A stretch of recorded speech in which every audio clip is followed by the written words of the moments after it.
Hey, what's up, everybody? Welcome to another Grayzone live. Sorry we missed you last Monday. This is sort of a makeup stream. I was actually at the University of Massachusetts Amherst on Wednesday, just hours after that encampment was violently repressed by Massachusetts state troopers. And now I'm back in studio and I'm here with award-winning Canadian journalist Aaron Mate. Welcome, Aaron. Hey, Max. Hey, everybody. Thank you for being here. If you're watching us live or later on, whenever it is. Max, how was your speech at UMass? Well, it was packed, and although a lot of students couldn't be there because they were recovering from the night before, and many of the students that were there had languished in jail for over 6 hours and were zip tied the whole time. I was told, students were not allowed to, the protesters were not allowed to use the bathroom at any point. Women who had to change their tampons weren't allowed to. And the police sort of were taunting them and taking some joy in being able to kind of like hold them in a uncomfortable position, to put it mildly. But they knew that that was the price of what they were doing, that they were engaging in civil disobedience, and that the school, the chancellor, like all these other chancellors, was operating in bad faith and was obviously sort of being pushed by more powerful forces than himself. Their chancellor is like the chancellor at Columbia, Manu Shafiq, sort of a new person who has no idea what they've gotten themselves into. And so it was a momentous event, a momentous time to be there. And, I just talked about all the various forces that have been exposed and unmasked through this campus-wide rebellion. And I mean, the great unmasking continues, but I just, my thesis or speech was just about how all of our elite institutions have been unmasked since October 7th. And it'll be online, I guess. We'll post it at the Grayzone, so stay posted for that. This is what happened at UMass, by the way. It was extremely violent. The students we're not really doing anything except sitting there.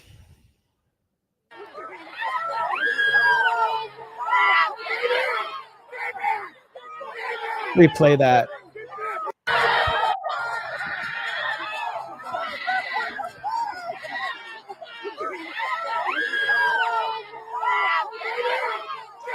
So, yeah, I mean, by the time I got there, the entire main lawn at UMass had been cleared out. All the tents had been completely cleared out. There was no sign of any protest. Students were collecting their caps and gowns, and everyone was wondering why they did this just 2 days before graduation. I mean, when graduation takes place, and then they weren't blocking the commencement ceremony in any way. When it takes place, the semester ends, and this was likely going to peter out or turn into something else, maybe on a more national basis. So why did the chancellor feel compelled to order this level of force, to allow these these armored riot police onto campus? That's sort of the mystery. And the students that I spoke to student reporters from the school paper who said they were unable to get any answers out of the administration, but that the trustees made this decision. And it's, the trustees who are the front people for the major business interests that use campuses like UMass as basically a front for massive investments.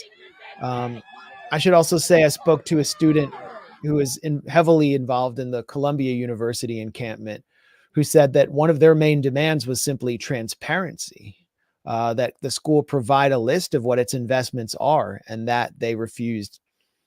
So there's been no good faith negotiating between the administrations and the students. There's been no transparency, and it's unmasked these universities as basically not centers of learning, but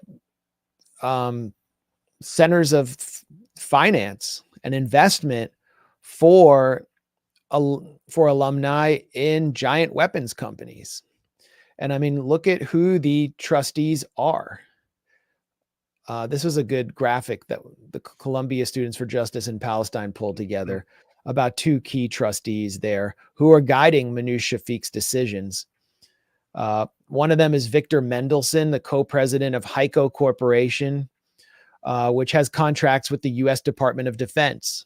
And Mendelson has strong ties to Israel, which he's made clear through his affiliations with Zionist organizations, his donations to pro-Israel candidates, and his atrocious management of HEICO Corporation.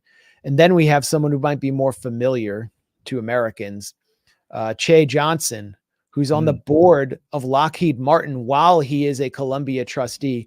And it's Johnson who is said to be helping to manage or serve as sort of a liaison between Shafiq and her administration and the various law enforcement agencies which were brought onto campus to haul students off. And he's also close with the Biden team because he served in the Obama White House as Department of Homeland Security Secretary. Exactly. Yeah, he was the head of the DHS, which was a product of all of his years in and out of the national security state. So that's sort of like what the students are up against. And they're doing a great job of exposing what the American university is truly about. New development here in Washington, D.C., where I'm sitting. The George Washington University Gaza encampment was cleared out last night. They had actually been cleared out in the morning, and they moved their tents quickly to a new location. And this is what it looked like. Move back to absolutely nobody. There's a few journalists. This is the Metropolitan Police Department of Muriel Bowser actually staging their own march after clearing the encampment out. You can see how many of them there are. This is journalist Ford Fisher. There's a few journalists here, but the protesters largely retreated about a block. So the police are kind of just practicing back to nobody. Sort of a insane show of deterrence there. They look really excited, enthusiastic. So like the background to this is that, and I've been able to visit the GW encampment. It's really orderly. It annoys right-wingers and Zionists and so on, but it's been orderly. There haven't been really any criminal incidents there, any acts of illegal behavior. But Muriel Bowser, the DC mayor, who is actually a mentee of Michael Bloomberg. Michael Bloomberg sort of coached her to be mayor. She was about to testify before the House GOP about rising anti-Semitism hours before she ordered this crackdown. So that's really what it's about, is basically you have a Democratic mayor who a few years ago ushered in Black Lives Matter Way near where the Black Lives Matter protests took root in Washington, D.C., taking de facto orders from Mike Johnson and the House Republicans on cracking down on student protesters in her own city. And of course, those House Republicans are tools of Israel who have received millions of dollars in legal bribery from AIPAC. And this is the inevitable result. Journalists were arrested here. Several students were arrested.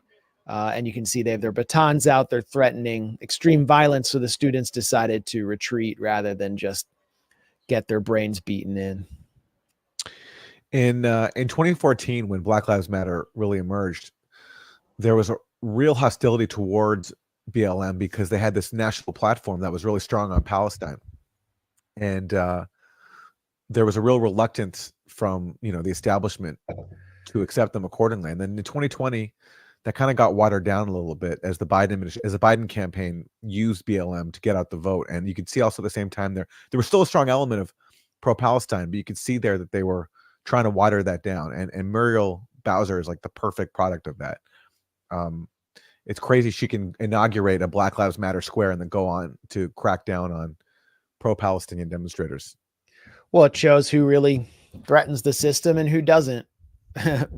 the Black Lives Matter became the current thing and was given sort of license to protest during the height of the COVID lockdowns. The Washington Post consulted experts for a front page report on how racism was actually a viral disease. And so these protests were necessary, even though everybody else was locked down, because Donald Trump was president and they were going to make Trump look like the arch racist.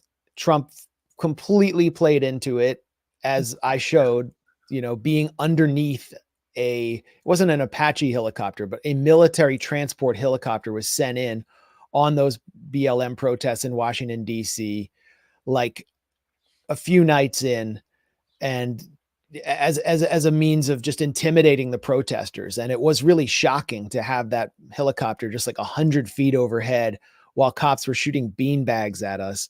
But ultimately the protest, the Democrats got behind him and supported it. Maxine Waters said, we need to push, you got to push harder. And it was a really convenient instrument for at least creating chaos under Donald Trump. Joe Biden's president. These don't serve the Democrats in any way. So they have to all be cleared out most of them before graduation. I mean, there are consequences to this. UMass's commencement speaker is refusing to speak. USC, University of Southern California, where a valedictorian, was blocked because pro-Israel groups protested. She was a hijabi Muslim who was likely going to denounce Israel's genocide in a pretty articulate way. USC can't even hold its graduation. It's had to its commencement ceremonies. It's had to split up commencement ceremonies. And one of the few speakers who is agreeing to speak out of all the celebrities they invited is someone who might be familiar to this show, Sean Penn. He's speaking for USC's medical school. Linda Thomas Greenfield. This is great. Linda Thomas Greenfield has been blocked not just from one, but two commencement ceremonies. She was the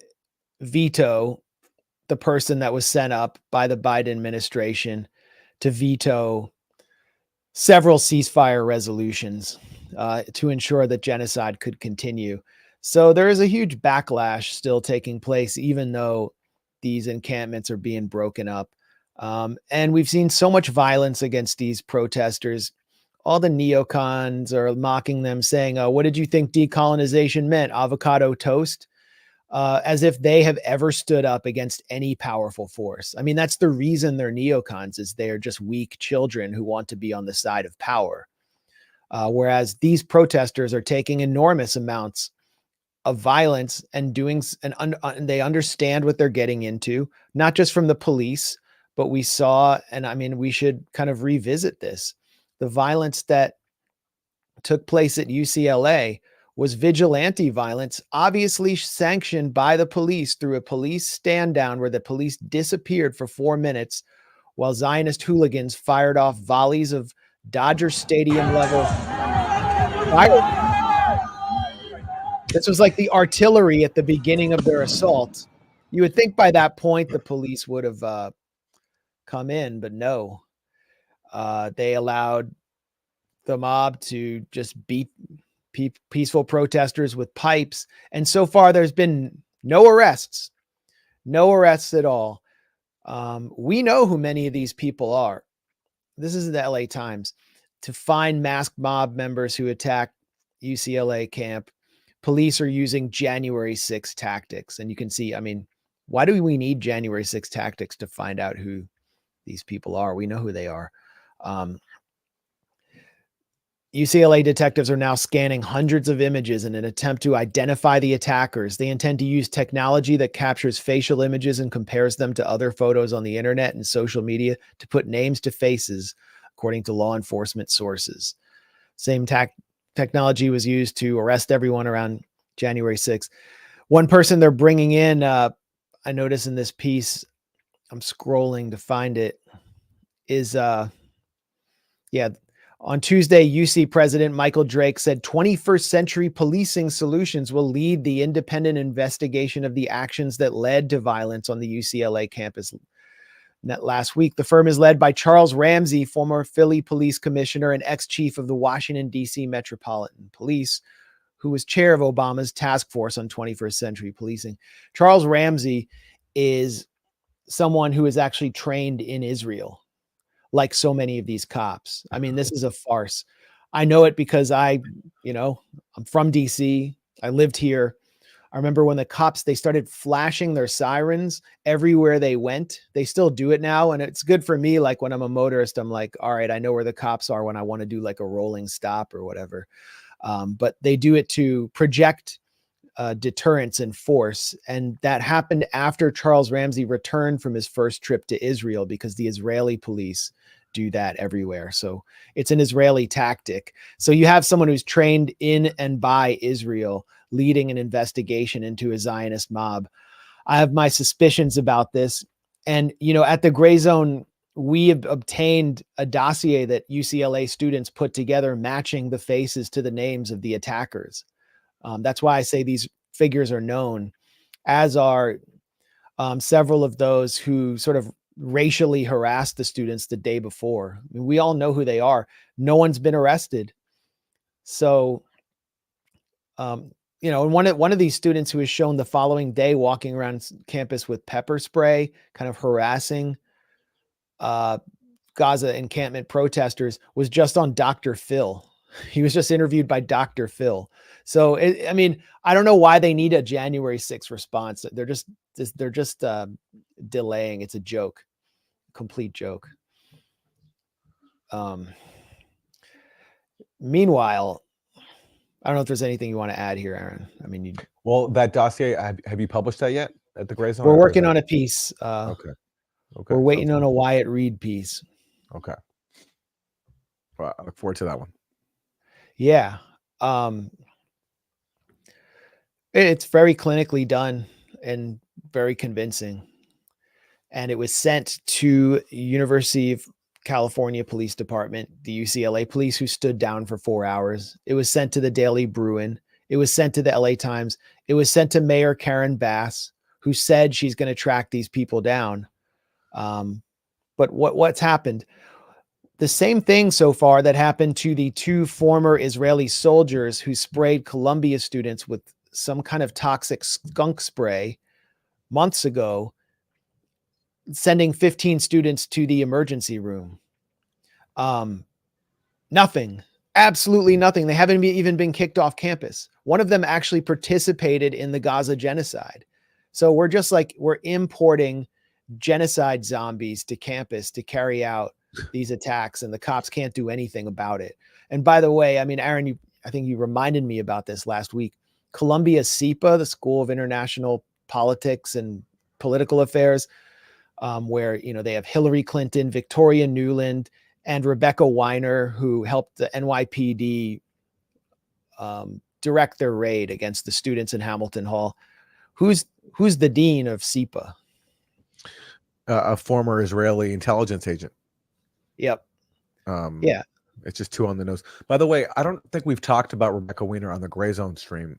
I might be forgetting, but that was a really big article you guys did. Yeah. Where basically you have a Columbia professor working with the NYPD at the same time. So therefore snitching on her own students. It's a huge scandal. And that article was widely circulated. It made a lot of waves. Yeah, we got like 7 million impressions on Twitter. So it definitely shocked people. Well, this is her getting congratulations from Columbia SIPA. This is her sort of congratulatory message on the social media of Columbia SIPA for Rebecca Weiner, who is Deputy Commissioner for Intelligence and Counterterrorism at the NYPD.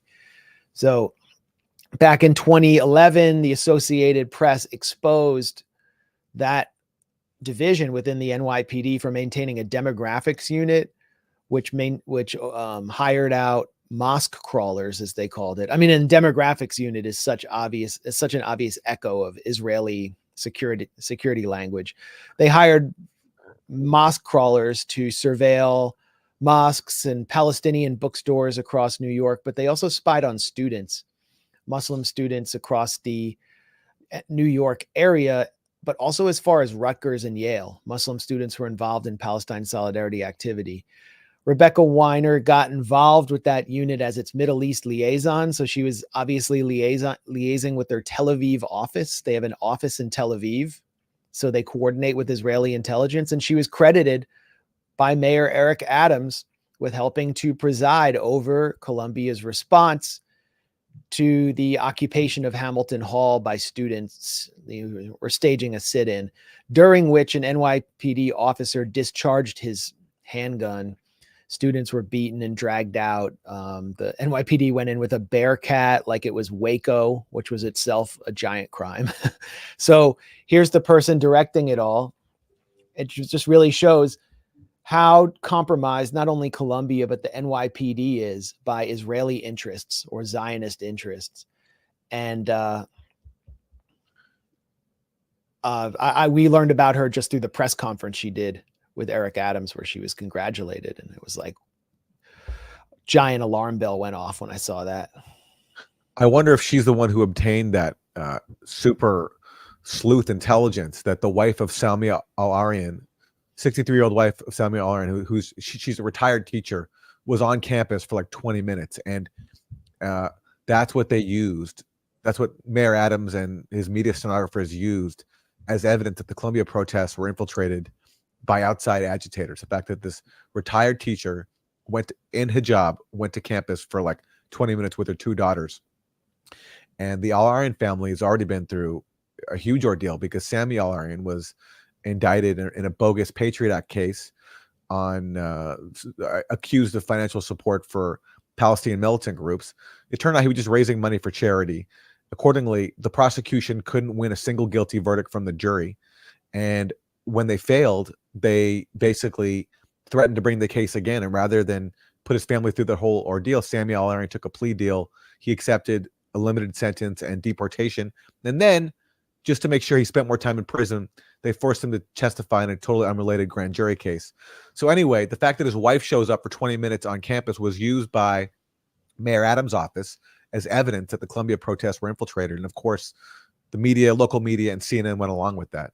So I wonder if she had a hand in that as well, given her high perch as an intelligence official involved with the NYPD and Mayor Adams' office.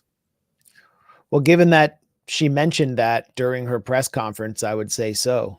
I would say almost certainly.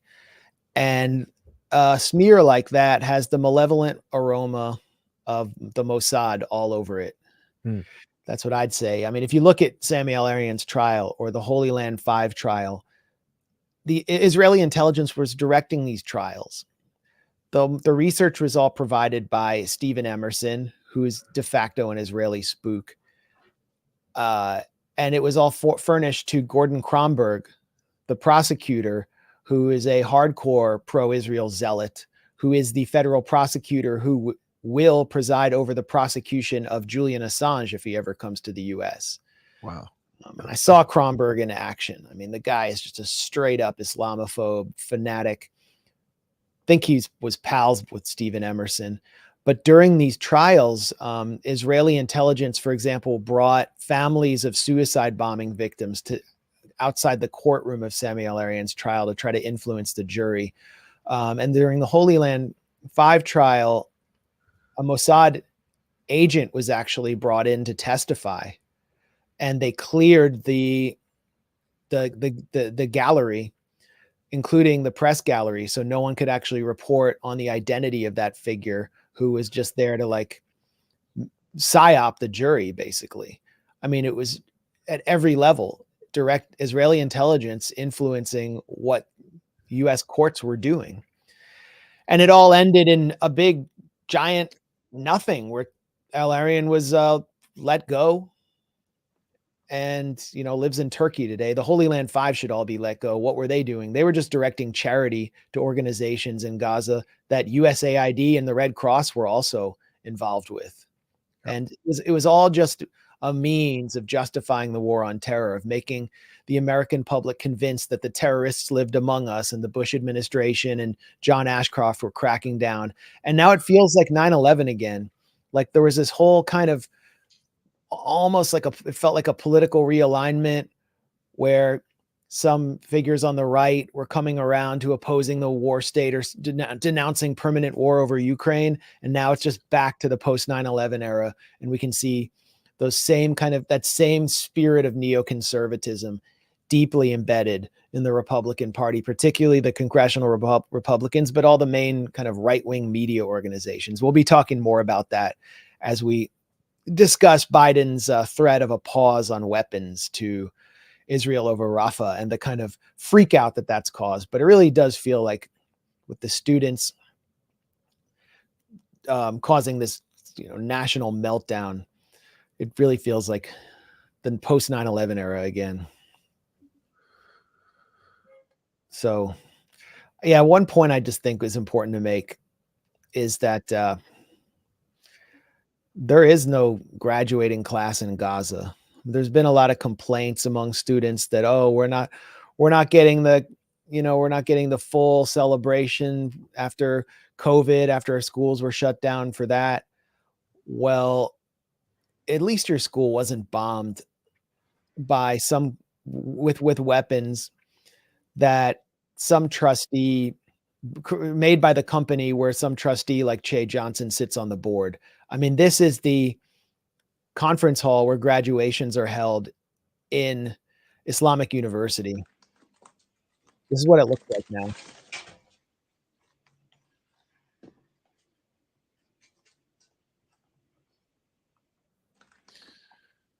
And this is, I believe, where Rafah Al-Arir got his PhD.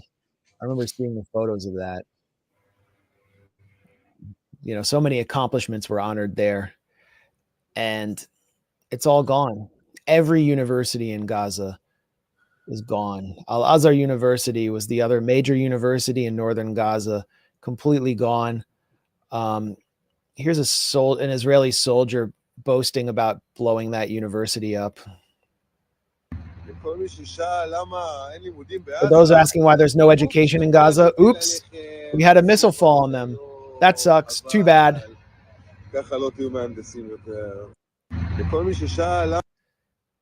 Okay, why should we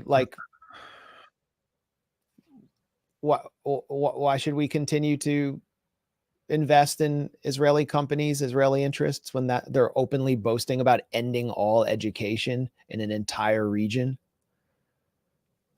There's no. And I just, well, I just know also, just like Gaza's medical system, people from Gaza are so proud of their education system too. It's like, it's something that, I personally don't. It's not something I can relate to. It's not as if when I think of the Canadian education system, I'm filled with pride. It's not bad. It's actually cheaper than the U.S., which is insane if you don't come from the U.S. But in Gaza, they're so proud of their education system, so proud of it, and it's so successful. People from there are, despite living under really harsh conditions because they're under siege, are so educated, and now it's all rubble, all of it. People are still learning and doing their dissertations and their exams in tents. I've seen videos of that, but all the infrastructure that they work so hard to build, in their education system, along with the hospitals, it's all gone. It's all gone. All the elementary schools, Palestinian society in general prioritizes education. It's paramount as a kind of cultural value. And the mosques will blare out the students' grades at the end of each quarter or semester, as a means of celebrating those who did well and shaming those who got like C's or whatever I would get in math. And it's all gone. The mosques are blown up. The schools are blown up. They've been occupied by Israeli soldiers. And you can see the typical mindset of the Israeli who boasts about destroying education in Gaza. Oops, because they want them to be dumb and to not be engineers and to not be able to challenge occupation, to not be Rafah Al-Arir, who distills intellectual resistance as a human, and who is assassinated for his words, along with so many intellectuals in Gaza. So many of the kind of intellectual nobility in Gaza were targeted and killed, along with top physicians. And that's what this is about. That's why business as usual cannot take place from now through Chicago until this is over. And that's why also, I mean, that was a big factor in Israel going after UNRWA. UNRWA is a major part of the education system. It teaches Palestinian culture. It sort of preserves Palestinian national identity just through the schools alone. And therefore, in Israel's eyes, it had to be destroyed. And since you mentioned Chicago, I think we should say that it just came out today that the Biden administration is looking to take the DNC, the convention in Chicago, online, because they don't want to have to deal with massive protests. So therefore, they're going to try to do what they did with Biden during the 2020 campaign, just make it all virtual, keep them away from the people. Where I haven't seen that. I'm looking around right now. I put out a poll about a few days ago about whether people thought the convention would be held remotely, just like Biden's 2020 campaign, and the inauguration of Biden was held behind basically like blast walls. But there's a lot of activity going on to prevent the protesters from disrupting the convention. They haven't gotten permits. They've been blocked from getting permits to be anywhere near the convention. They're going to be in Hyde Park, which is 3 miles away from the arena where the convention will be held. I do know that like the Poor People's Campaign has a permit, possibly because of some error by the DNC's lawyers. They have a permit to march to the arena, so anyone can join that. So I feel like, they're just going to bandwagon on that. And there's the headline from Politico. Joe Biden's top advisors are worried the Democratic convention could erupt in protests, so they're pushing to move it semi-online. I mean, George W. Bush didn't even do that during the Iraq War. Remember that massive march in 2004? I was in it. Yeah. Yeah, I was there too. Like, they knew for a while that would be happening. They didn't try. I mean, I guess back then the internet wasn't as, it wasn't as strong as it is now. But still, I mean, this is like, that's how afraid the Democrats are of their voters and their base, is they're going to try to hold as much as they can of their convention online. Oh man. And I mean, what that benefits them in many ways, because they don't want any challenge to Biden anyway. It's not like the convention is an outmoded thing. It's just basically a propaganda platform.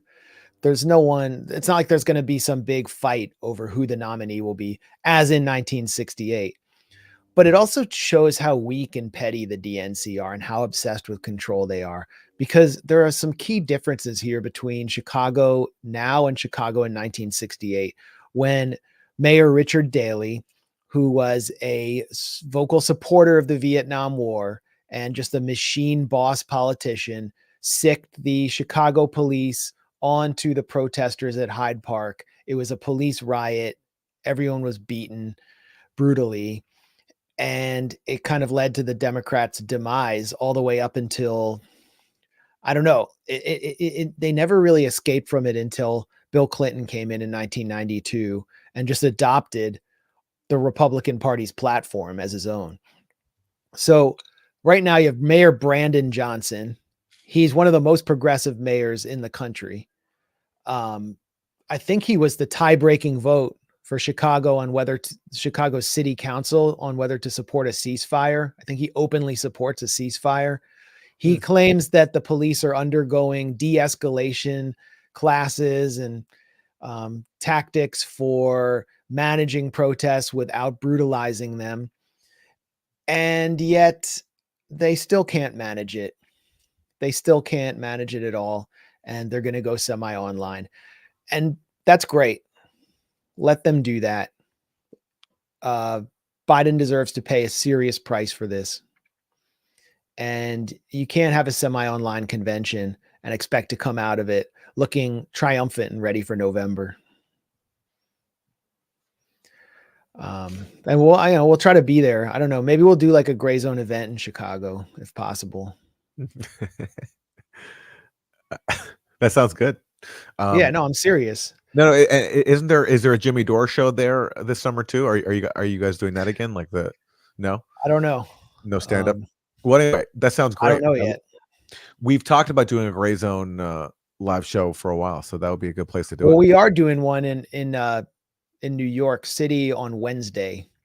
That's true. Yes, we are. For the book launch of Corporate Coup, Anya Parampil's new book. So maybe I'll tell some jokes there. I don't know. Anything to get people out. Let me try to find but yeah, I think Chicago is where all of the student protests are going to have to go now that they've been broken up.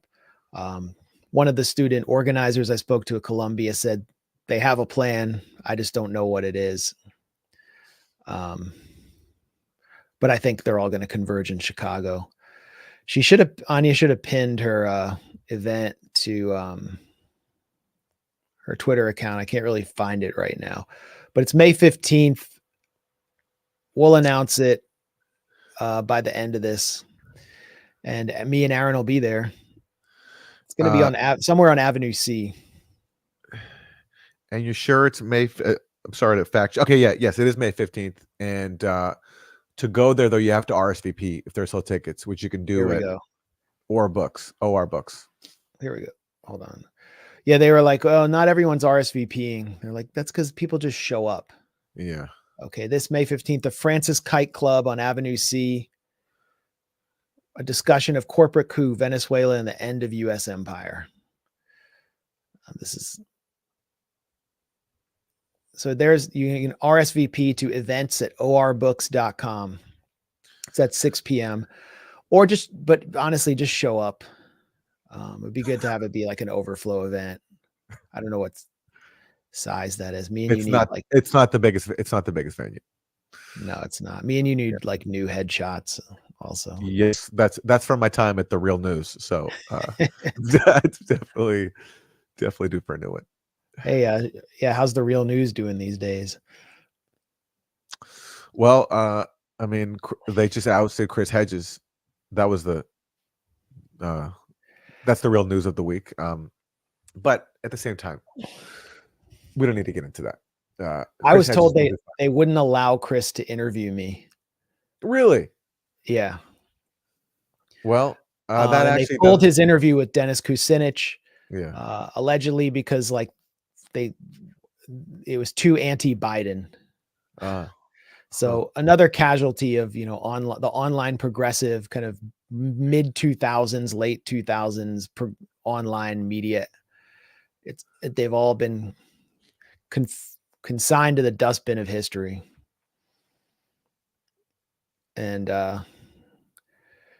sad. Anyway. Well, Chris Hedges will do fine on his own. And no, he'll be better off. I mean, yeah.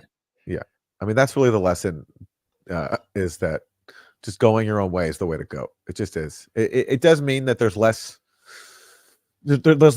like institutions that you can rely on, but the flip side of that is you have all these new voices that are on their own and not, they don't have to water themselves down, and that's a wonderful thing because people are free.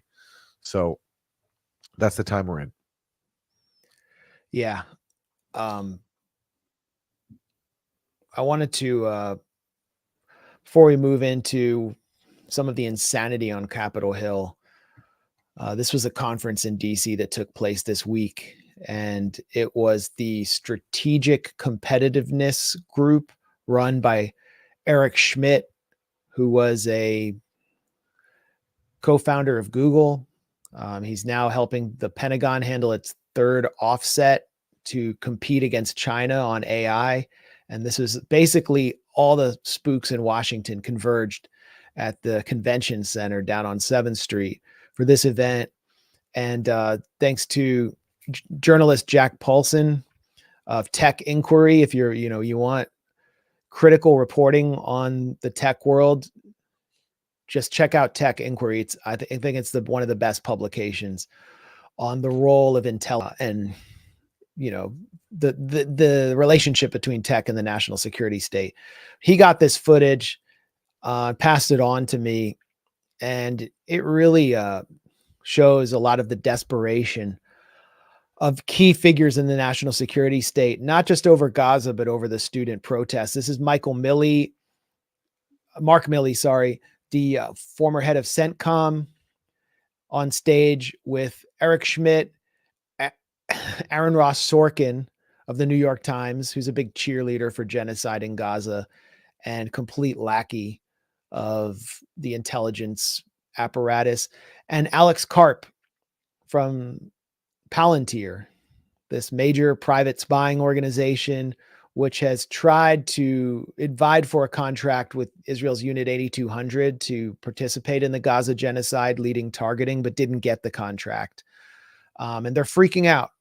Before we all get self-righteous about what Israel's doing, and I feel horrible for the innocent people in Gaza that are dying, but we shouldn't forget that we, the United States, killed a lot of innocent people in Mosul and Raqqa, that we, the United States, killed 12,000 innocent French civilians. And here we are on the 80th anniversary of Normandy, on the prep fires for Normandy. We destroyed 69 Japanese cities, not including Hiroshima and Nagasaki. We slaughtered people in massive numbers, innocent people who had nothing to do with their government, men, women, and children. War is a terrible thing. But if it's going to have meaning, if it's going to have any sense of morality, it has to be a political purpose, and it must be achieved rapidly with the least cost. So yeah, look, you're almost waiting for the blood to explode out of his eyes. It's amazing. He never said this when he was serving, right? Even though he had plenty of public opportunities. Now he says all this, and why? It's to defend Israel, to basically to whitewash Israel. Now all of a sudden comes self-reflection when you can try to say that, well, like, we've done mass killings too. But actually, I think he's throwing the U.S. military under the bus, at least in recent years. In recent years, yes, Raqqa, Mosul, that was the U.S., launching horrific attacks on a densely populated area, but nothing compared to what Israel's done in Gaza. Nothing. Yeah, I mean, it's true. What he's saying is true. He doesn't mention that Henry Stimson, who helped oversee the firebombing of Japan, left Kyoto out because he and his wife had visited there in the 30s, and he liked it so much. He thought the city was so beautiful. That's how targeting was done back then. But it's true. And the U.S. committed genocide in North Korea. Curtis LeMay, who oversaw that bombing campaign, said that, if we had lost the war, we would have all been tried as war criminals. It's true, but he's just saying this in order to defend Israel.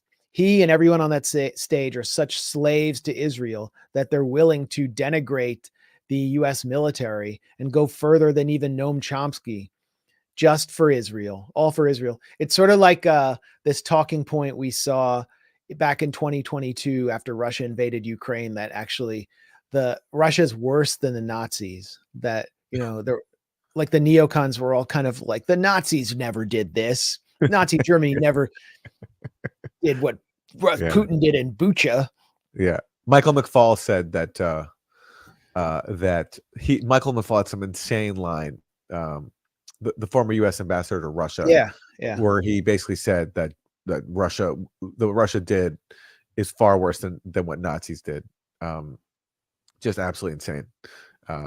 And which he had to apologize for because it was so stupid.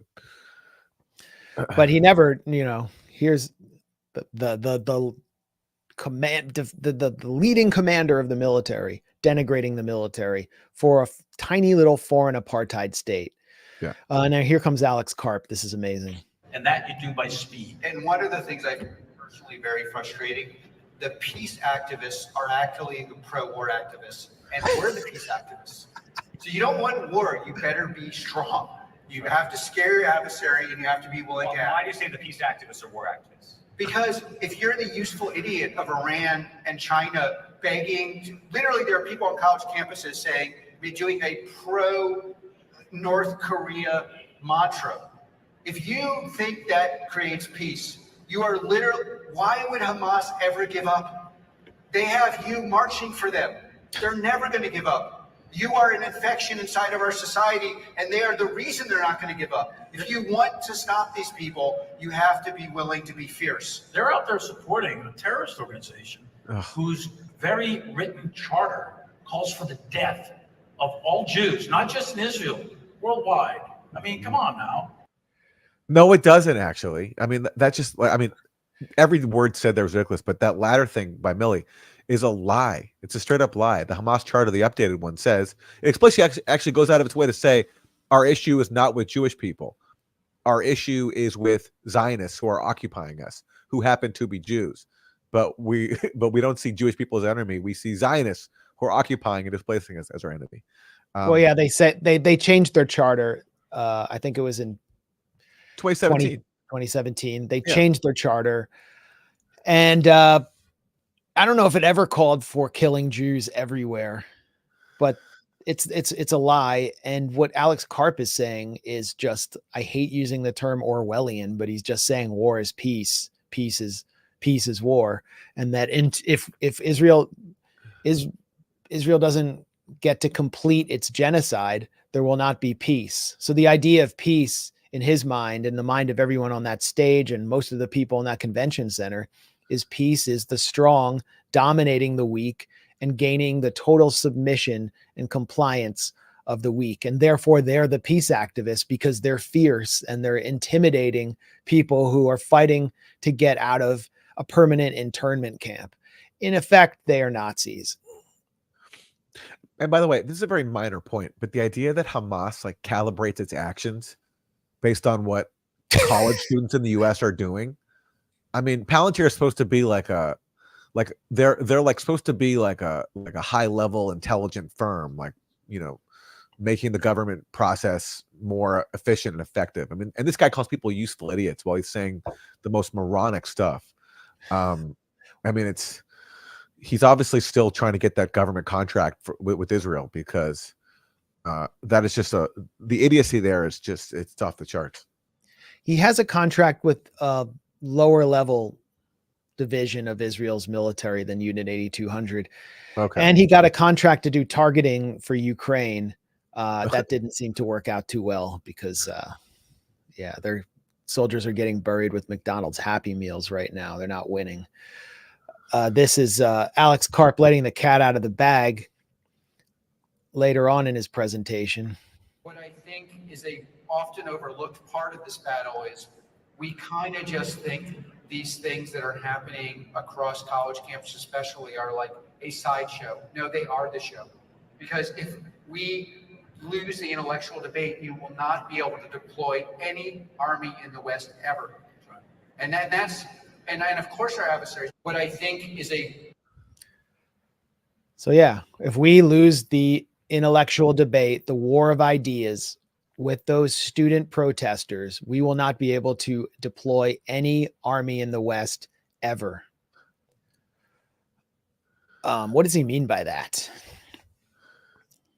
He means that the students are demanding divestment from major elite institutions that are sources of investment for very wealthy alumni, investments including in companies like Palantir, and that if it spreads and the model succeeds into other institutions, then the US will not be able to maintain this imperial army with bases around the world. It's the only army like it. It's really the only army like it in history, with bases just everywhere around the world.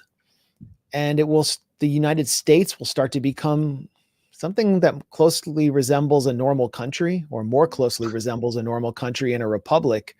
And this cannot be allowed to happen because the bank account of Alex Karp is threatened. He won't be humping in all that corporate welfare that we, the US taxpayer, give him. We're just harvested every tax season to give money to Alex Karp. It's like laundered through Ukraine and Israel aid, but it goes to him and his buddies and all the contractors in that room.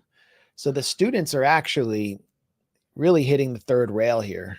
They really are. It just shows how brittle these people are and how thin their hold on power is, how it requires the population to be pacified and sidelined from policy and lacking any kind of moral conscience. And this one flare-up across the country of young people, you know, not just taking a stand on a cause, but putting themselves on the line, sleeping in tents. Like, it's not a pleasant thing to do, is to be out there every single day in these encampments, but they're doing it because they believe. And that act alone is such a existential threat to all these people who profit off of the warmongering and the carnage that people like Alex Karp are involved in. It's an amazing display of just how weak they are and how they know that. Hence the freak out. And I mean, so many examples we can go through today of all the ways they're reacting. And we're going to talk about them: the anti-Semitism, the fake anti-Semitism bill, the ban on TikTok, the constant demonization of these protesters on corporate news, and the insane excuses they've come up with to try to explain why people are going out. Like that one professor at NYU, Scott Galloway, who can't stop saying that the reason these kids are out there is because they're not having enough sex. Like they're having a complete meltdown because they don't know what to do with a display of moral courage. Yeah, and I saw the students get attacked for one encampment for or mocked for requesting dental dams and HIV tests. So doesn't that kind of put the lie to Scott Galloway's canard? I mean, make up your mind. Are the students like perverted, sex-crazed deviants, or are they celibate, extremely repressed maniacs? Or could they just actually be something you're not?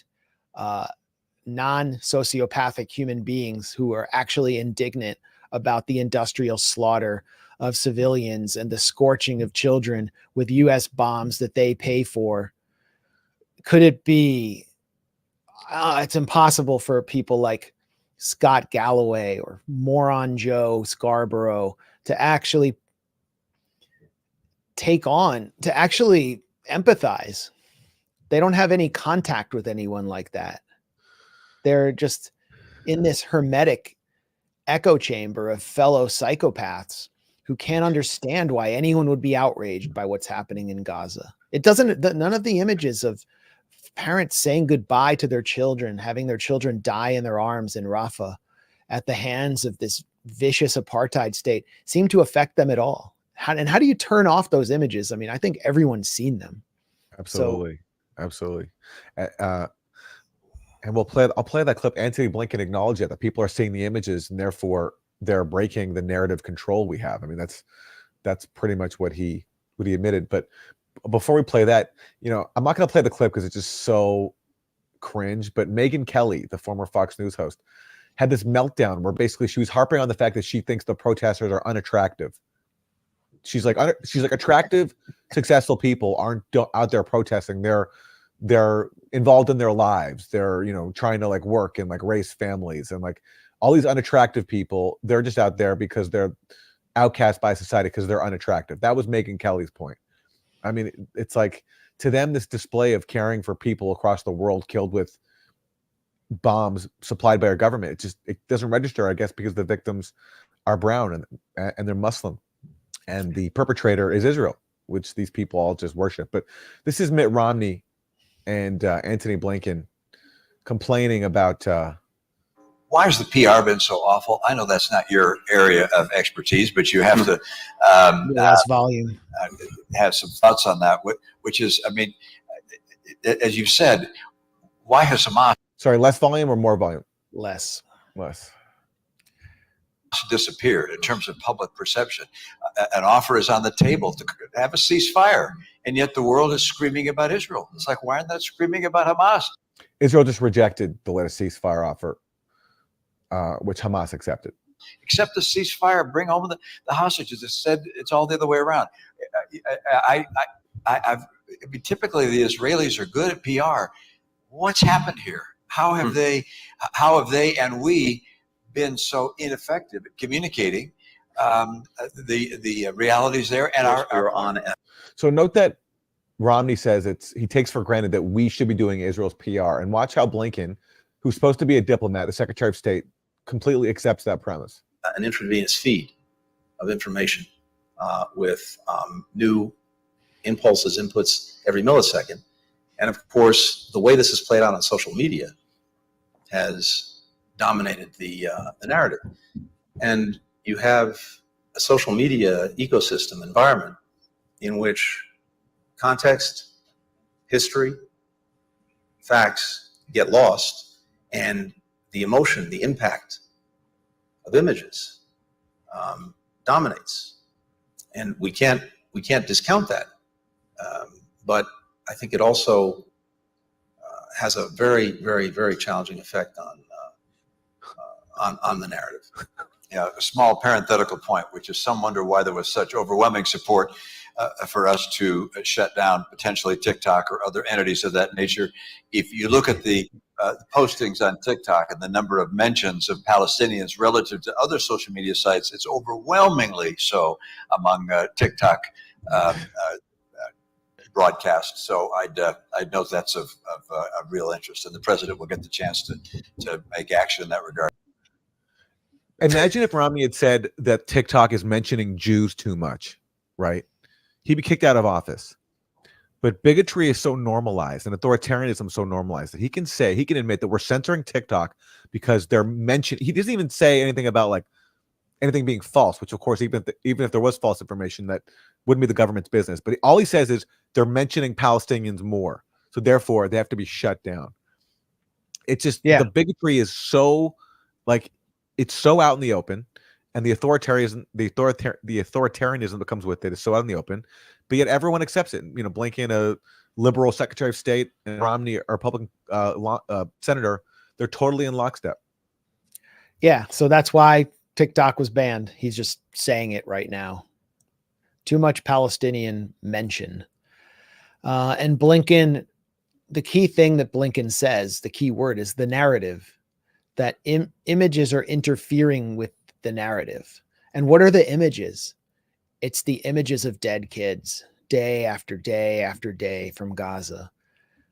So dead children are really the problem. We're not supposed to see them. And so we need to bring in the censorship industrial complex.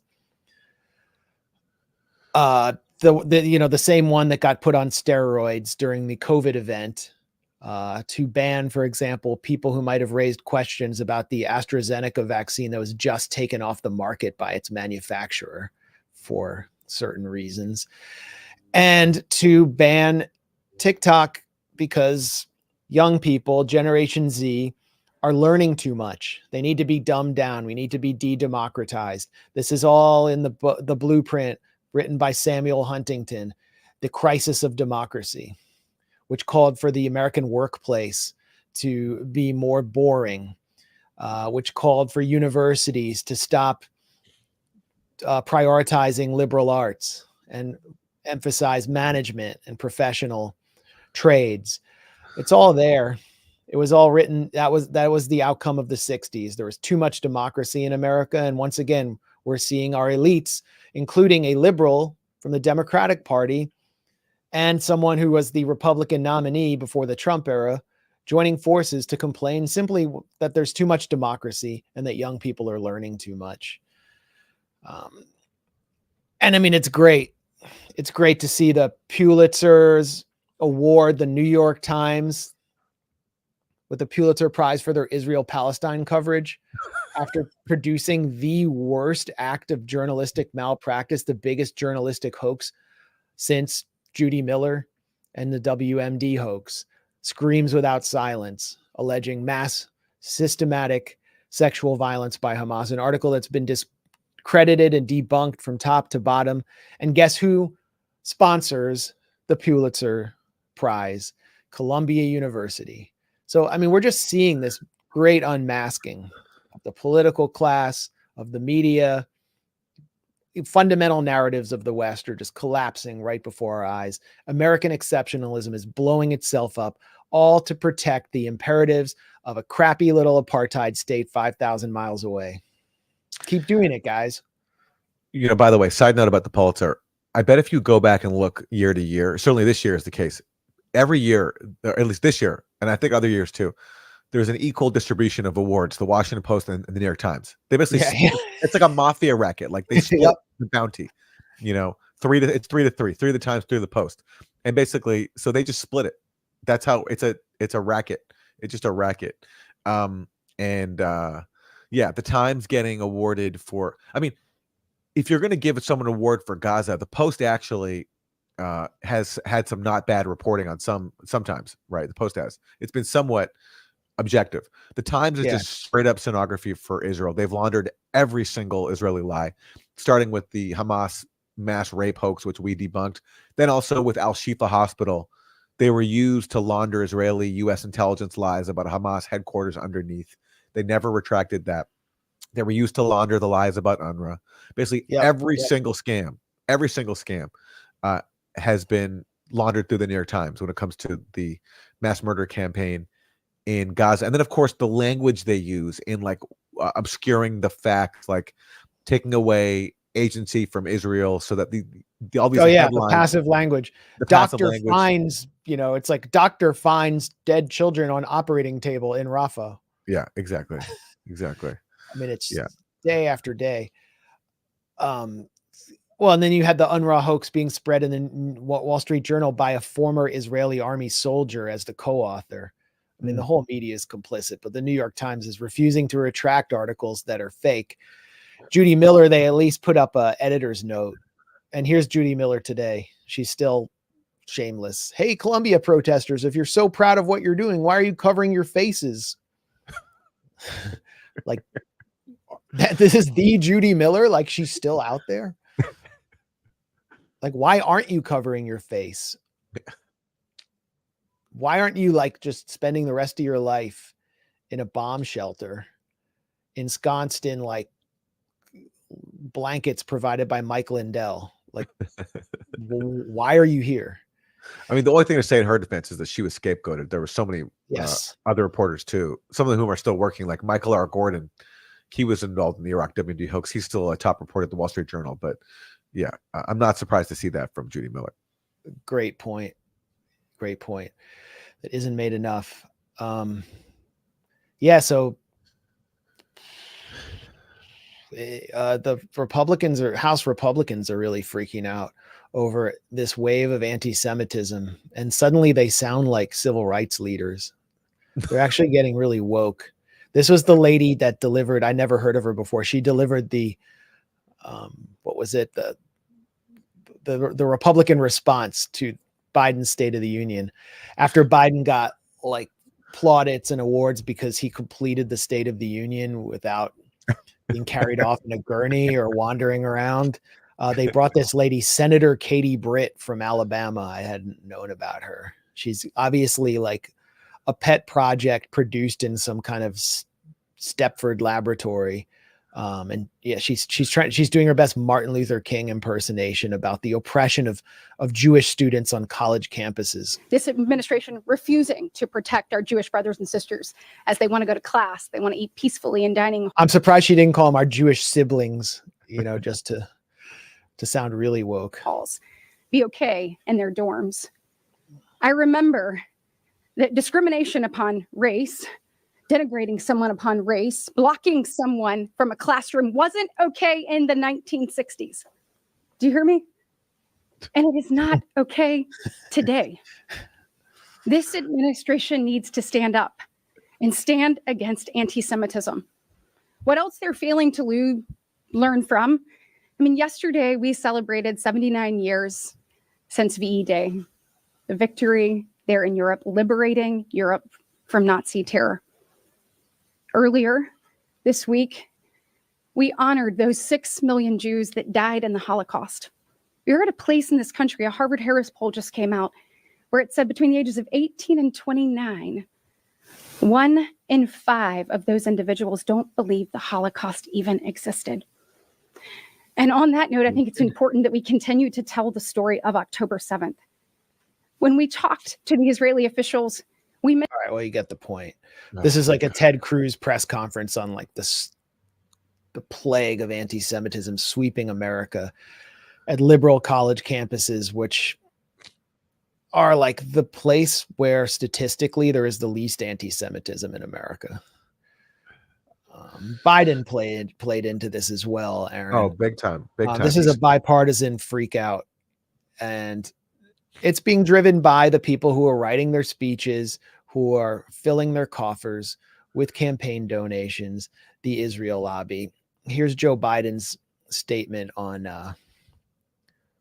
was it Holocaust Remembrance Day? 2023, on a sacred Jewish holiday, terrorist group Hamas unleashed the deadliest day of the Jewish people since the Holocaust. They always say that. Driven by ancient desire to wipe out the Jewish people off the face of the earth, over 1,200. I mean, we don't need to watch it, but it's just that key quote, Biden stating that they're driven by ancient desires. I mean, I don't even need to like say anything except when whoever gave Biden a line about ancient desires really walked into it. Well, they gave that line to an ancient bigot. That's what Biden is. Because it should be the title of like the unauthorized biography of Biden. Yeah, ancient desires, with like him sniffing a kid's hair on the cover. Yeah.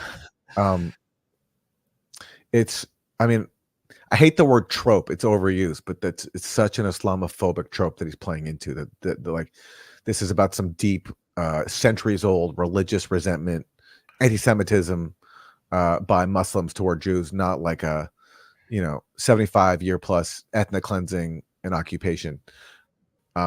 It's just so historical and to do it again, like what is he actually doing in that speech? He's exploiting the memory of Jewish victims and their suffering in the Nazi genocide to justify a new genocide. That's what he's doing. It's the height of cynicism, and it's such an insult to people who actually endured the Holocaust and their descendants. Me being one of them. But yet it's totally normalized. And then Mike Johnson went along and said something, I think, even more insane, totally appealing to emotion in such a cynical way. Let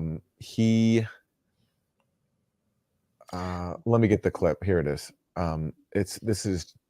I don't think we'll be able to watch the whole thing because it's just so cringe. Yeah, we just need that one little. Yeah. God, Mike Johnson. Okay, here it is. German universities like those at Strasbourg were at the heart of Renaissance and intellectual life.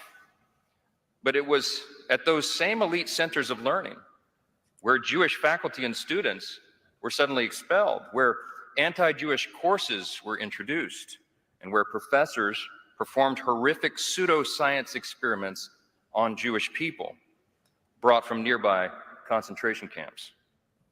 We remember what happened then, and now today, we are witnessing American universities quickly becoming hostile places for Jewish students and faculty. The very campuses which were once the envy of the International Academy have succumbed to an anti-Semitic virus. Students who were known for producing academic papers are now known for stabbing their Jewish peers in the eyes with Palestinian flags. So he's citing a documented scam, right? Which has been debunked a million times, where someone basically pretended as if they'd been stabbed in the eye with a flag. It was a false flag. That's what it was. It was a false flag. They pretended they'd been stabbed with a Palestinian flag. Literal false flag. It was a literal false flag. Yeah. Yeah. With our survivors before us, if you close your eyes in the quietness of your own heart, you can almost hear the glass of Jewish storefronts shattered by stormtroopers. You can see fathers being executed at point blank in the ghettos. You can feel a brother's hand slipping out of his sister's as men in uniforms separate them into lines, and they can only mouth to one another, "Everything will be okay," hoping that it would be. You can hear screams coming from the gas chambers. All right. So, like, what do you say about that? Well, I mean, 3 points.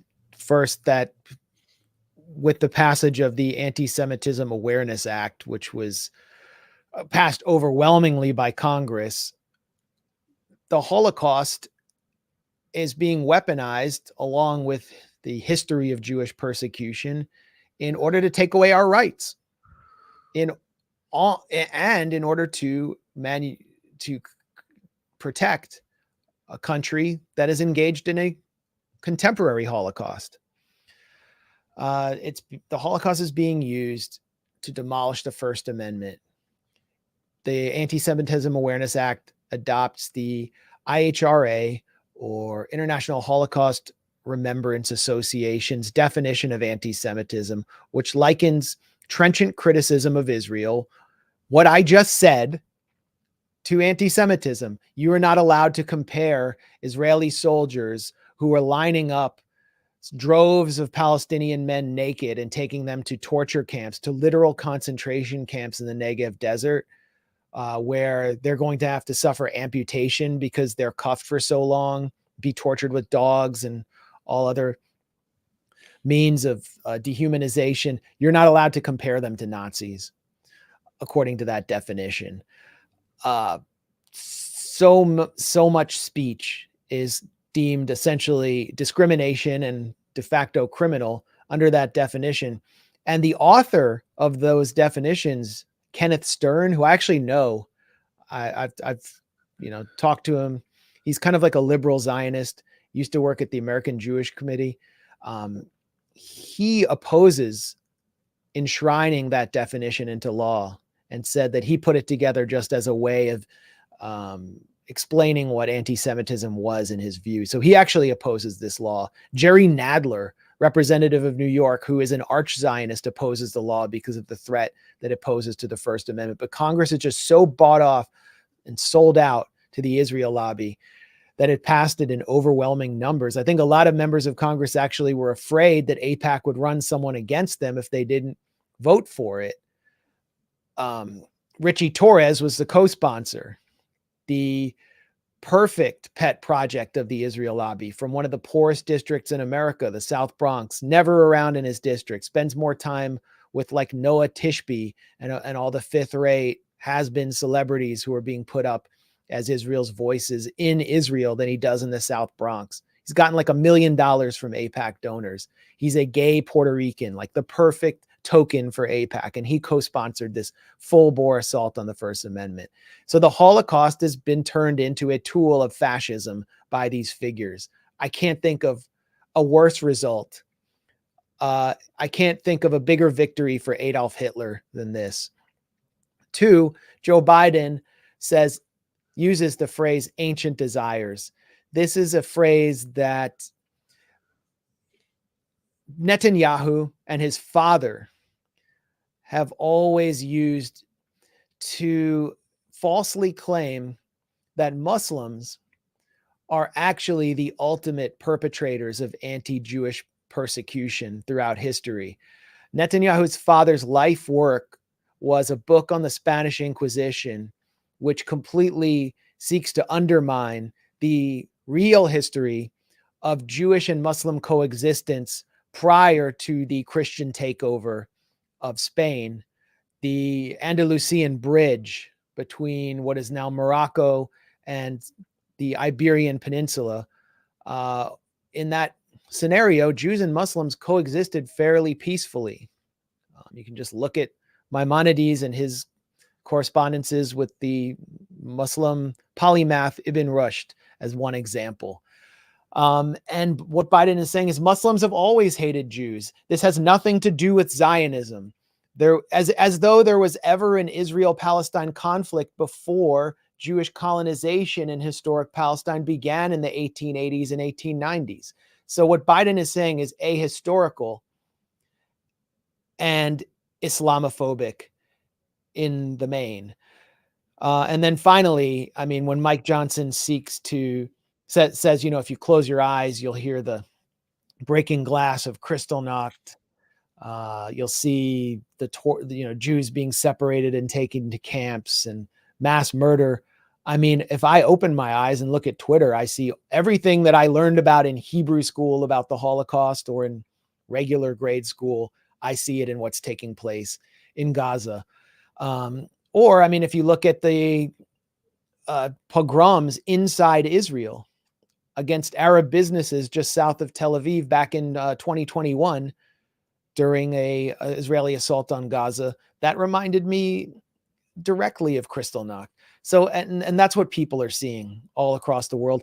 And for those who don't know Jews and aren't very politically educated, it could actually fuel anti-Semitism. And that's, all the better for the Israel lobby and for Israel itself and for Netanyahu, because what would they do without anti-Semitism? How would they justify the existence of an ethno-supremacist exclusivist Jewish state without anti-Semitism. Anti-Semitism is the fuel for Zionism. That's why actual anti-Semites or anti-Jewish bigots are being welcomed back on Twitter, the big influencers, while, if you say from the river to the sea, Palestine will be free, you're going to get suppressed or even kicked off Twitter. Or where's Kit Clarenberg? He can't get back on Twitter, but Nick Fuentes is there. He's welcomed back. Why can't Kit Clarenberg come back when Nick Fuentes can? It's because Kit Clarenberg is actually a threat to the system. He actually does real reporting that exposes power. Whereas Nick Fuentes, he'll come back in, say stuff about Jews, and then all this pressure will come down on Elon Musk's back, and he will be used to justify censoring all the rest of us and to create the specter of anti-Semitism that Israel wants to see on social media, so that Twitter X will be the next casualty after TikTok. So that's what's happening right now, as I see it. Any more crazy clips we should show? I mean, they're calling in they called in the heads of K through 12 districts on Capitol Hill last week for House Un-American Affairs Committee style McCarthyite hearings.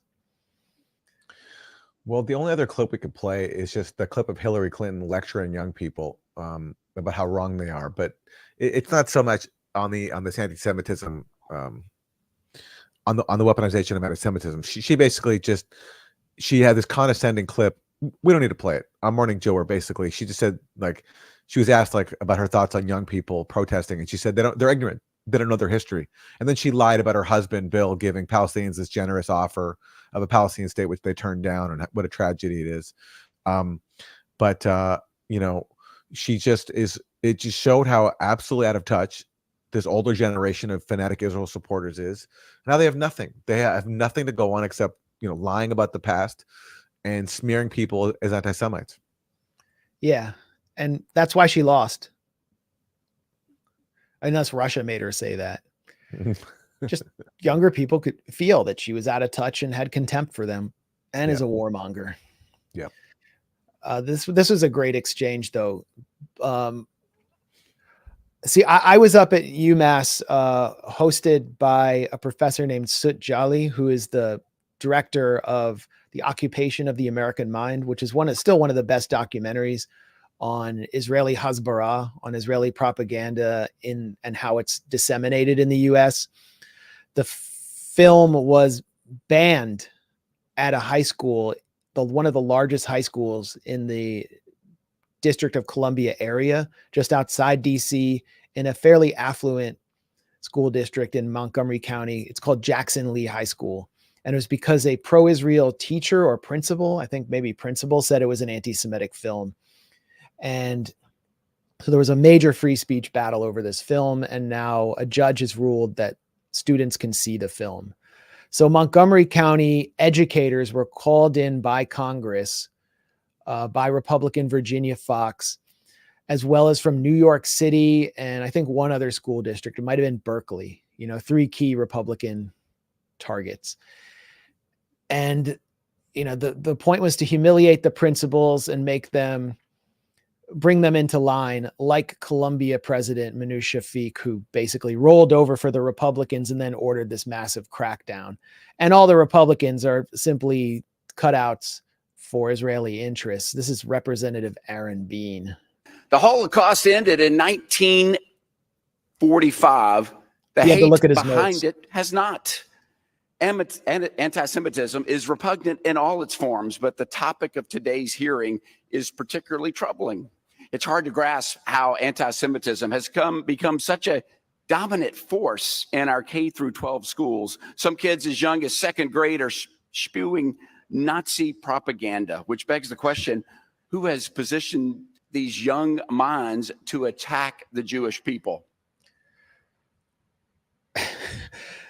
So anti-Semitism's dominant among K through 12, and second graders spew Nazi propaganda. I don't know where that comes from, but that was the kind of language that we heard all day. I mean, and so basically teachers are being put on notice about Palestine.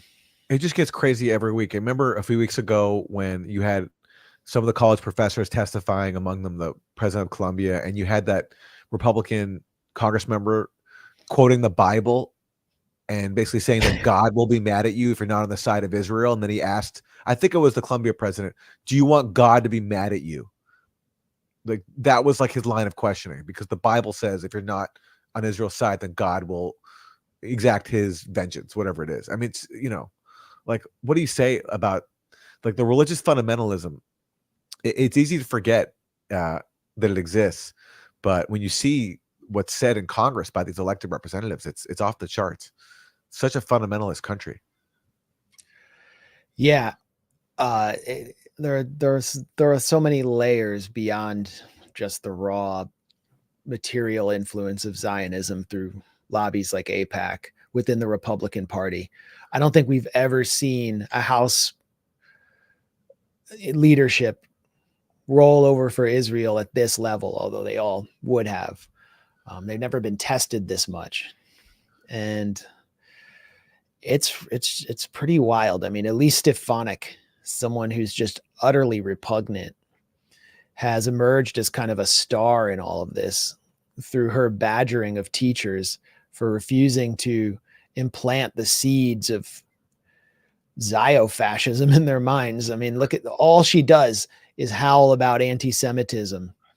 And here she is basically spewing out a hoax. This is all fake. High School. In October, 40 to 50 students marched through Origins High School chanting "Death to Israel" and "Kill the Jews."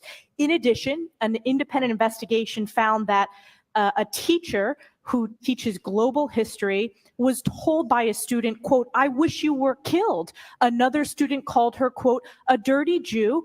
And the student said he wished Hitler could have hit more Jews, including her. I mean, that's all fake. As Michael Tracy points out, the New York chancellor said after an exhaustive investigation, no evidence emerged of any such chant. She's just making it up. It's all made up. Just like, Mike Johnson's contrivances about what happened on October 7th, or a student being stabbed in her eye. You can just say anything. But meanwhile, Zionist mobs can brutalize protesters in broad daylight, peaceful protesters, and no one says anything in any position of power, including Joe Biden, including the State Department won't condemn Netanyahu for calling for U.S. federal troops to carry out some kind of Kent State massacre on student protesters. It's so obvious where the balance of power is. And, like just from like a comedic perspective, like, it's been a real pastime of Republicans during the Trump era to make fun of the melodramatic Democrats and progressives who are upset about Trump, call them snowflakes and safetyism, all that stuff. Nothing like you take the most like caricatured stereotype of like a liberal in the Trump era, and nothing compares to the melodrama and just like the theatrics of all these people like whipping themselves up into a frenzy about anti-Semitism. It puts like the crudest example of like a liberal snowflake to shame. I mean, nothing compares to what these Republicans are doing. Just comedically. Yeah. They're creating special laws that protect Jews at a higher level. They're turning Jews into like this special protected class that exists above any other minority group in the US, including those that still face racism, which Republicans deny. That's what they've done with the Anti-Semitism Awareness Act. I mean, Glenn Greenwald pointed this out on like counterpoints that like there already is anti-discrimination law protecting Jews, but this law actually places Jews above all others who are protected under U.S. anti-discrimination laws passed under the Civil Rights Act. It's insane. And where are we? Where are we Jews right now? We are at the highest levels of American society. We play a influential role in media and finance and entertainment. No one can deny that. We are doing very well. We're living in this golden age. And therefore, we should be especially protected by the House Republicans, who most Jews don't even vote for. So what's really going on here is there's just a tiny class of billionaires who are engineering this agenda on behalf of a foreign apartheid state. And we're occupied by them. We should talk about foregoing like the backlash. I mean, it all relates to the conversation. The backlash against Biden. Apparently, if you haven't been watching this, you might actually believe that Joe Biden loves Hamas or Hamas loves Joe Biden. That Biden is the worst. I mean, if you listen to the same people fulminating about anti-Semitism in second grade, you would actually believe that Joe Biden was not just a neo-Nazi, but is the new commander of the Al-Qassam brigades. It's kind of like when Obama was called a socialist as he was letting every white-collar bankster criminal during the financial crisis off the hook. And letting them pick his cabinet, which he did. Pick He literally themselves sent for his cabinet. No, because Biden recently announced that he paused a grand total of 1 weapon shipment to Israel and then said that if they invade Rafah, he would pause more. He wouldn't arm Israel. The Republicans are freaking out. So here it is. I made it clear that if they go into Rafah, they haven't gone into Rafah yet. If they go into Rafah, I'm not supplying the weapons that have been used historically to deal with Rafah, to deal with the cities, to deal with that problem. We're going to continue to make sure Israel is secure in terms of Iron Dome and their ability to respond to attacks like came out of in the Middle East recently. But it's just wrong. We're not going to supply the weapons and the artillery shells used that have been used. Artillery shells as well. Yeah. So, yeah, I don't know. Biden is Biden, President Puddin' You can't believe everything he says, but he's basically talking. It sounds like he's talking about high payload bombs, 2,000-pound and 5,000-pound bombs. A 2,000-pound bomb that was dropped on the Magazi refugee camp back in, I think, December, killed 150 people. It was just dropped on them randomly, just kind of like for fun, to make people, to satiate the bloodlust of Israeli society. There were no targets there. And the 500-pound bombs have just been taking family after family out in Gaza. And he's saying we're going to pause that. I don't know if he actually knew that artillery shells were going to be paused. But Aaron, I mean, can any of this be taken seriously? Well, no, because first of all, he said before that invading Rafah would be a red line, but then he immediately walked that back. And then, just as Biden touted his pause on weapons, he did pause 1 shipment, which included 2,000-pound bombs.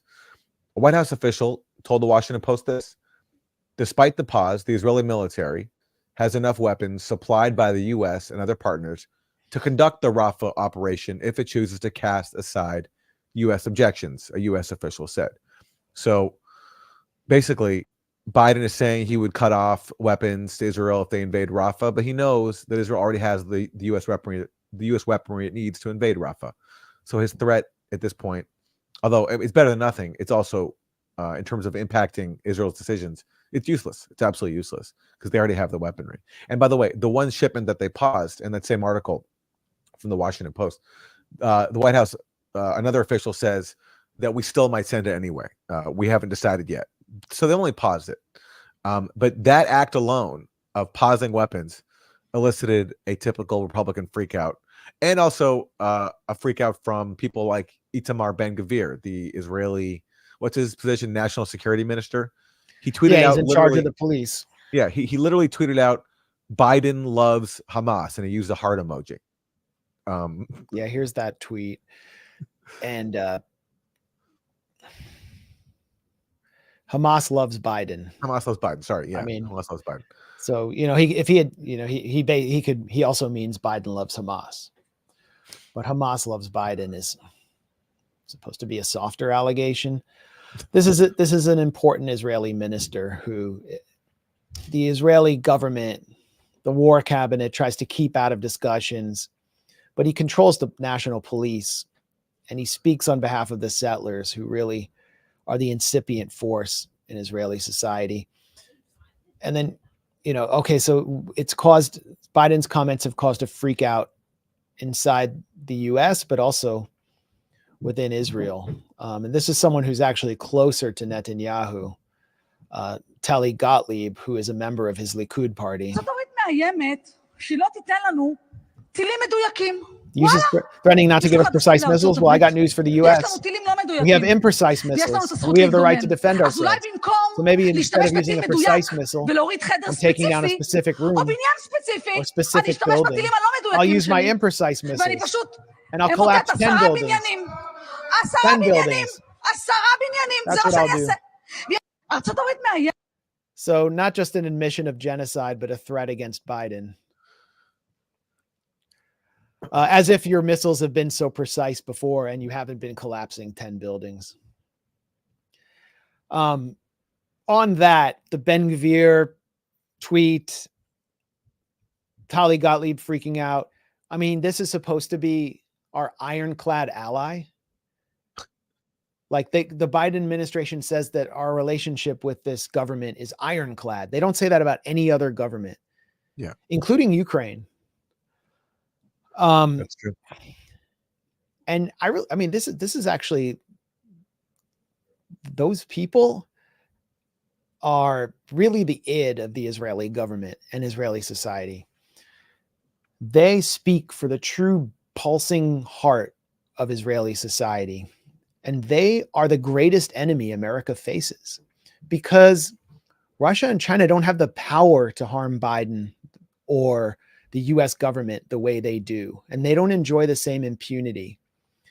Let's remember how Israeli forces, it was the Stern Gang, killed Volky Bernadotte, who was the UN special representative who was sent into Palestine to try to broker an end to the Nakba, to bring an end to the ethnic cleansing and slaughter of Palestinians after he was the head of the International Red Cross and used his vans to smuggle Jews out of Nazi Germany and Nazi-controlled areas into safe zones and saved tens and tens of thousands of Jews. How was he repaid? By the Zionists? They assassinated him. Yitzhak Shamir, future Israeli prime minister, was directly involved in the assassination, and David Ben-Gurion definitely knew that it was going to happen. And they have this history of assassinating foreign officials who had even seen themselves as allies to Jews. They also have this history of assassinating their own. Yitzhak Rabin, he, was a war hawk. He was an anti-Palestinian fanatic who had presided over the Nakba, the Lida Ramle death march. That was Yitzhak Rabin and Yigal Alon's work. And yet Rabin wasn't fascistic enough towards Palestinians. He was going to usher in the Oslo Accords.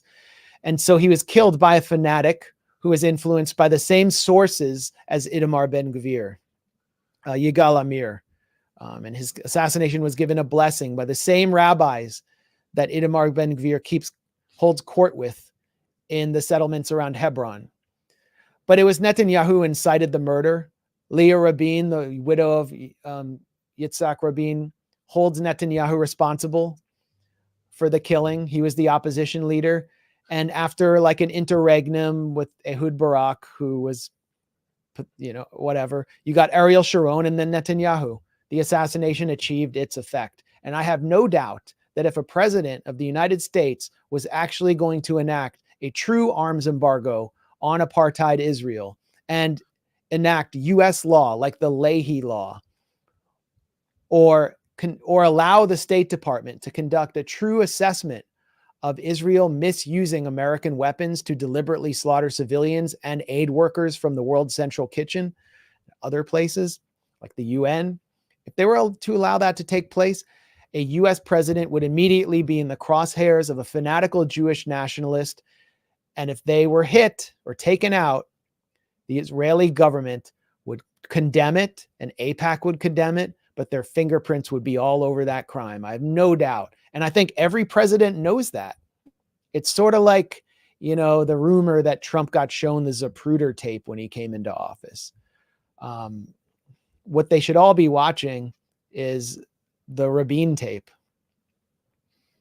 And so I think Israel is the most dangerous enemy the U.S. faces because of this ironclad alliance and this control that they exert. Well, on the point about weapons, U.S. weapons, and any movement towards cutting them off. This just came out from the Washington Post. This is John Hudson, who's a correspondent. Yep. The Biden administration just announced it has accepted the Israeli government's assurances that it is not violating U.S. or international law in its prosecution of the war in Gaza, a conclusion at odds with assessments made by the UN and international aid groups. So basically, they put out this report saying that, yeah, Israel might be violating international laws, but we're going to trust their assurances that they're not. And therefore, we don't have to cut off military assistance to Israel. So this is the second time they did this. They've already issued a legal analysis, which John Kirby defended for the White House, that no war crimes were committed in Gaza, according to the State Department's lawyers and their assessment of international law. And now this. And the timing of this is significant because it came after the $95 billion supplemental vote. So after the vote, they issue this statement. They held off on issuing the statement until the vote, until the aid already went through to Israel. So whatever Biden is saying about a pause is just a joke. Israel's already in Rafah, by the way, and they're cutting off aid. The Biden administration said, well, we're getting more aid in through Kerem Shalom. We got 300 trucks in. That's not happening. You just look at, just follow anyone on Gaza, their Twitter accounts, and they'll tell you, or you can witness what's been taking place at Kerem Shalom in the last 48 hours. It's infested with settlers who have laid boulders down in the pathway of aid trucks, and the aid trucks are frozen, and the Israeli police are not clearing the settlers. The Biden administration is allowing that to happen. Blinken just went to Kerem Shalom. This is their reward for Tony Blinken. So Tony Blinken, Joe Biden, they're Israel's bitch all over again.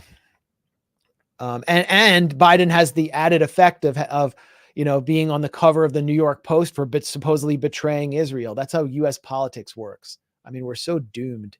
Let's look at the freak out over what Biden has done or not done.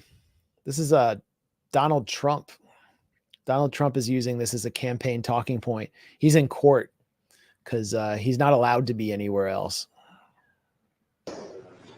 Thank you very much. What Biden is doing with respect to Israel is disgraceful. If any Jewish person voted for Joe Biden, they should be ashamed of themselves. He's totally abandoned Israel, and nobody can believe it. Yeah. So he's vying for the quote unquote Jewish vote there. I mean, there are reasons to be ashamed of yourself if you vote for Joe Biden, but not for the reasons that Donald Trump specified.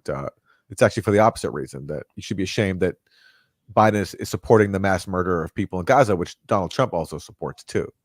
And in fact, Trump is basically saying that Biden isn't supporting Israel enough, which is, but anyway, it's such a fraud. And what happened to America first with all these people? They're all Israel firsters. Yeah, that's America first right there.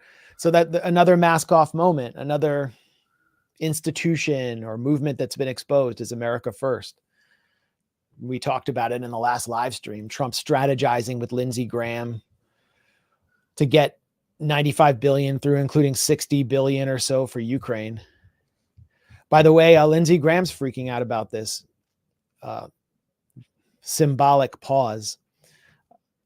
And this is, Trump's ally. Here's Lindsey Graham during a testimony yesterday by Defense Secretary Lloyd Austin. Israel's been hit in the last few weeks by Iran, Hezbollah, and Hamas, dedicated to their destruction. And you're telling me you're going to tell them how to fight the war and what they can and can't use when everybody around them wants to kill all the Jews? And you're telling me that if we withhold weapons in this fight, the existential fight for the life of the Jewish state, it won't send the wrong signal?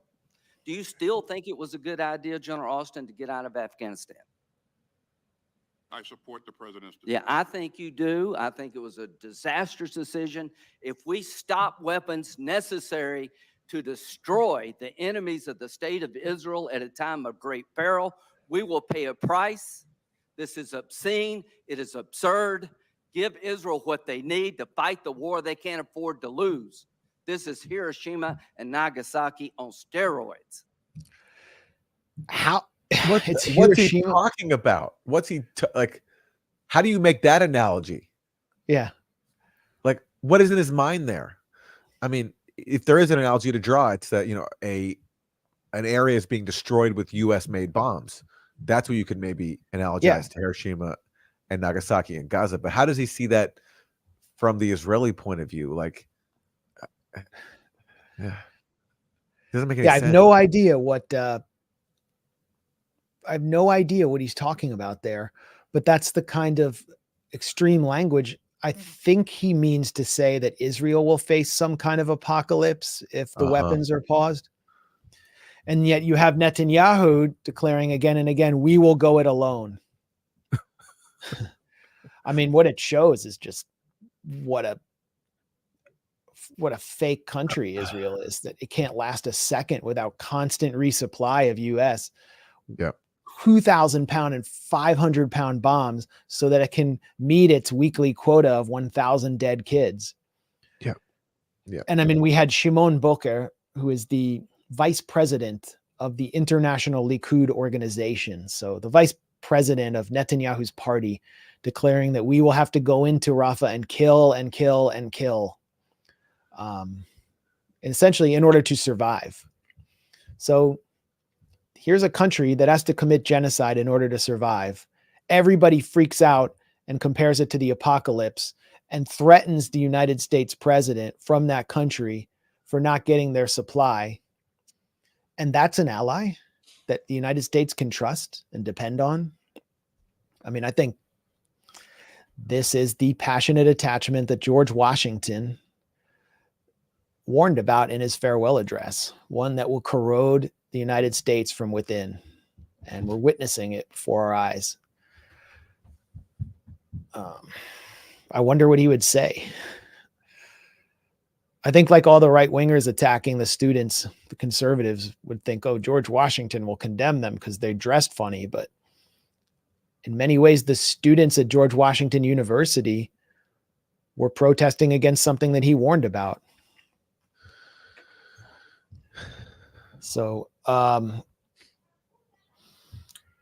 we will be at the Francis Kite Club on Avenue C on Wednesday at 6 p.m.